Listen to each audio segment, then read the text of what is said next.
Hello friends, good morning. আজকে ভোরবেলা উঠে একটা আড়তে গেছিলাম সোদপুরের ওইদিকে। তো সেখানে প্রচুর মাছ। তো আমি আনলাম হলো কাতলা মাছ,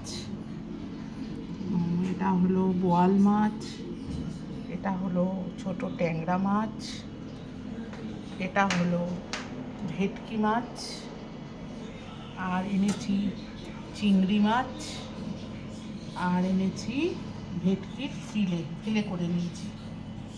তো আজকে এই টোটাল মাছ নিয়ে বাড়ি এলাম। এখন হচ্ছে এই মাছগুলোকে গুছিয়ে ফ্রিজে তোলা। তো ওখানে মাছের দামটাও অনেক কম। তোমরা যদি কেউ যাও কখনো, দেখবে খুব বড় আড়ত এবং প্রচুর মাছের সমাহার ওখানে। দেখো, আর মাছগুলো কিন্তু একদম পুরো ফ্রেশ মাছ।